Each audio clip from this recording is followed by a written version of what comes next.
สบายดีอันนี้ทั้งหันมื้อนี้ทั้งหันสุกไส้ที่มีโน้ตบุ๊กคุณภาพดีราคาเบาๆพอดีอีกยี่ห้ออีกหน่วยหนึ่งมานำเสนอหน่วยนี้นี่เป็นยี่ห้อของเดลข้อi3 Gen 7 แรม4 กิกฮาร์ดดิสก์1,000 กิกใส่การ์ดจอออนบอร์ดหรือว่าการ์ดจอของ Intel HD Graphics 620สเปคข้อi3 CPU ข้อi3 แต่ว่า Gen 7หน่วยนี้พิเศษคือเป็นคีย์บอร์ดไฟเด้อเฮาเบิ่งอย่างนี้จะเห็นเป็นคีย์บอร์ดไฟองค์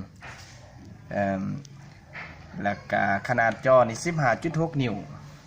เบิ่งภาพกว้างๆเบิ่งภาพกว้างๆทั้งหน้านี่จะเป็นสีดำคีย์บอร์ดจะเป็นสีด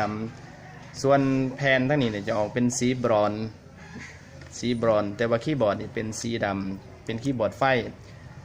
ทั้งด้านข้างจะเป็นแบบนี้เด้อมีพอร์ต HDMI แล้วก็ USB 2.0 นี่2หู้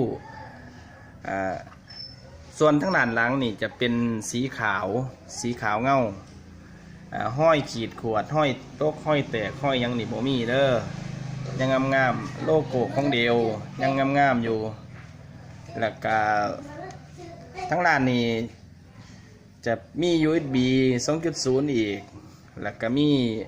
DVD นี่ก็ยังใส่ได้ดีปกติอยู่เด้อ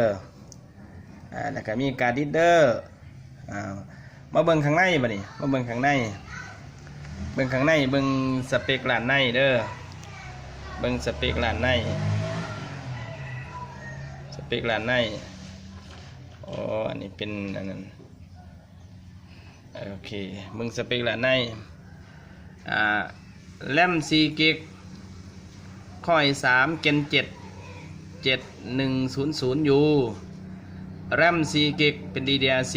ใส่ Windows 10 64 บิตส่วนใส่การ์ดจอของ Intel HD Graphics 620เครื่องนี่สภาพนี่ 96% โดยรวมห้อยขีดขวดห้อยตำหนิบ่มีสภาพยังใหม่ๆงามอยู่แบตเตอรี่สุดยอดทนท่านแล้วก็ประกันจากศูนย์เดลไทยแลนด์หรือว่าเดลแห่งประเทศไทยยังเหลืออยู่ปีปลายเกือบ2 ปีเด้อหน่วยนี้เด้อหน่วยนี้ราคาเที่ยวขายนี่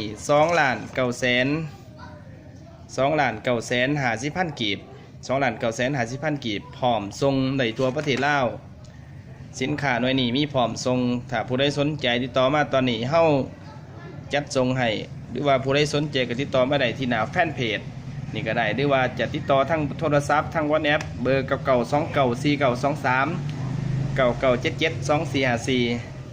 99294399772454ยินดีที่จะให้บริการและก็ยินดีที่จะจัดส่งสินค้าให้ได้ตามต้องการเด้อเจ้า